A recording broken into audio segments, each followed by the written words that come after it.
Eastern state penitentiary Philadelphia का एक पुराना कैद खाना जो 1829 में बना था और 1971 में बंद हो गया। इसके बारे में कहते हैं कि यहाँ के इनमेट्स की रूहें आज भी कैद हैं। सेल ब्लॉक में चीखों की आवाज़ें, फुटस्टेप्स और शैडोई फिगर की साइटिंग्स लोगों ने रिपोर्ट किए हैं। ये कहानी एक ऐसी रात की है जो शुरू होती है एक नॉर्मल इन्वेस्टिगेशन से, लेकिन ख़त्म होती है एक एंडलेस नाइटमेयर में। तो कहानी शुरू करते हैं। मैं हूँ जेक कार्टर, एक 29 साल का पैरानॉर्मल इन्वेस्टिगेटर जो यूट्यूब पे गोस्ट ट्रायल्स नाम का चैनल चलाता है।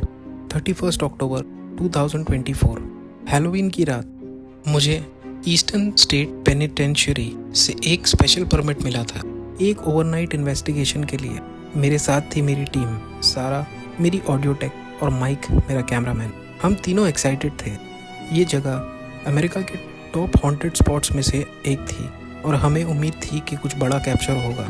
रात के 9 बजे हम पेनिटेंशियरी के मेन गेट पर पहुंचे। अंदर का माहौल बहुत भयानक था। पुरानी दीवारें, रस्ट से भरे बार्स और एक अजीब सी खामोशी। केयरटेकर मिस्टर ग्रेसन, उन्होंने हमें वार्न किया, सेल ब्लॉक 12 में ज़्यादा वक्त मत बिताना। वहाँ कुछ लोगों ने अजीब चीज़ें देखी है। एक इनमेट का शैडो जो कभी चैन से नहीं छूटा। माइक ने हंसकर बोला, परफेक्ट, वहीं से शुरू करेंगे अब हम। हमें अपना गियर सेटअप करने में 1 घंटा लगा। EVP रिकॉर्डर्स, थर्मल कैमरा और मोशन सेंसर्स। प्लान था कि पहले सेल ब्लॉक 4 एक्सप्लोर करेंगे, फिर मिडनाइट के बाद सेल ब्लॉक 12 में जाएंगे। रात का टेम्परेचर 40 डिग्री था, लेकिन अंदर एक अलग सी ठंडक थी, जैसे कोई हमें सांसों से महसूस कर रहा हो। सेल ब्लॉक 4 में घुसते ही एक अजीब सी स्मेल आई। सारा ने रिकॉर्डर ऑन किया और बोला, कोई है यहाँ? हमें अपनी आवाज़ दो। पहले तो कुछ नहीं, फिर रिकॉर्डर से एक फेंट विस्पर आया, गेट आउट। हम तीनों एक दूसरे को देखे। माइक ने बोला, ये हवा हो सकती है या पाइप्स का साउंड, लेकिन अंदर से मुझे शक हो रहा था कि ये कोई नॉर्मल आवाज़ नहीं थी। थर्मल कैमरा पे मैंने देखा एक छोटा सा ब्लू स्पॉट सेल के कॉर्नर में, जैसे कोई वहाँ बैठा हो। जब मैं वहाँ टॉर्च दिखाया तो कुछ नहीं, सिर्फ एक खाली बेंच।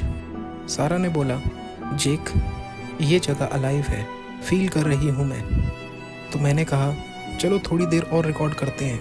लेकिन जैसे ही हम आगे बढ़े, मोशन सेंसर्स बीप करने लगे। कोई सेल के पीछे से गुजर रहा था, लेकिन वहाँ कोई नहीं दिखा। अब रात के 11 बज चुके थे। हमने डिसाइड किया कि सेल ब्लॉक 12 की तरफ चलेंगे। रास्ता लंबा था, छोटे छोटे कॉरिडोर्स जहाँ हर कदम की गूंज एक वार्निंग जैसी लगती थी। माइक का कैमरा एक बार फ्लिकर किया और उसने बोला, बैटरी फुल थी, ये क्यों हो रहा है? सारा ने जवाब दिया, यहाँ एनर्जी इंटरफेयर करती है, केयरफुल रहना। सेल ब्लॉक 12 के एंट्रेंस पे पहुँचते ही एक हैवी फीलिंग हुई, जैसे कोई वेट मेरे शोल्डर्स पे रख दिया हो। ये ब्लॉक अलग था। यहाँ की दीवारें स्क्रैच्ड थी और एक सेल में रस्टी चेन्स ज़मीन पे पड़ी थी। माइक ने कैमरा सेट किया और बोला, ये परफेक्ट शॉट है। मैंने EVP रिकॉर्डर चलाया और बोला, कोई है यहाँ पर? हमें बताना चाहते हो कुछ? कुछ सेकंड्स की खामोशी के बाद रिकॉर्डर से एक डीप आवाज़ आई, You shouldn't be here. सारा का चेहरा सफ़ेद पड़ गया। उसने बोला, जेक ये ह्यूमन नहीं लगता। तभी माइक के कैमरे का लेंस अपने आप जूम इन जूम आउट करने लगा और स्क्रीन पे एक शैडोई फिगर दिखा, जैसे कोई लंबा शख्स सेल के अंदर खड़ा। उसके हाथ चेन्स में बंधे हुए थे। मैं चौंक पड़ा। माइक, ये क्या है? उसने कहा, मैंने कुछ टच नहीं किया। हम तीनों उस सेल की तरफ देखे, वहाँ कुछ नहीं था, लेकिन कैमरे पे वो फिगर अब भी दिखाई दे रहा था। तभी चेन्स की आवाज़ आई,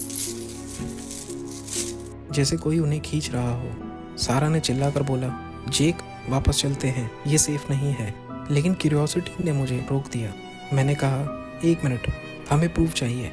मैंने थर्मल कैमरा उठाया और सेल के अंदर स्कैन किया। तभी मुझे एक आइस कोल्ड शेप दिखा, एग्जैक्ट वहाँ जहाँ चेन्स थी।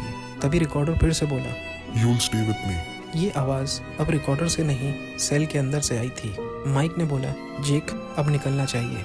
हम तीनों वापस कॉरिडोर की तरफ दौड़े, लेकिन जैसे ही हम एंट्रेंस तक पहुंचे, दरवाज़ा बंद हो गया। एक जोर की आवाज़ के साथ मैंने हैंडल हिलाया, लेकिन वो नहीं खुला। सारा ने पैनिक में कहा, ये कैसे पॉसिबल है? ये तो खुला हुआ था।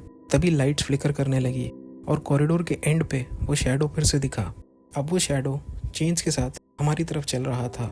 मैंने टॉर्च ऑन किया, लेकिन बीम उस शैडो तक नहीं पहुंची, जैसे वो लाइट को अब्जॉर्ब कर रहा हो। माइक का कैमरा अब स्टैटिक दिखने लगा और सारा का रिकॉर्डर एक लूप में चलने लगा। You'll stay with me, you'll stay with me. हम तीनों एक सेल में छुप गए, लेकिन आवाज़ बंद नहीं हुई। अब वो हर दीवार से आने लगी। तभी माइक के बैग से एक पुराना फोटो गिर पड़ा जो हमें ग्रेसन ने एंट्री पर दिया था, सेल ब्लॉक 12 के इनमेट का। फोटो में एक आदमी था, चेन्स में बंधा, आंखें काली और चेहरा टॉर्चर्ड। पीछे लिखा था prisoner 142, died 1932, refuse to leave. Sara ने बोला, जेक ये वही है जो हमें दिख रहा है। शैडो अब सेल के बाहर था। उसके कदम की आवाज़ एक रिदम में गूंज रही थी।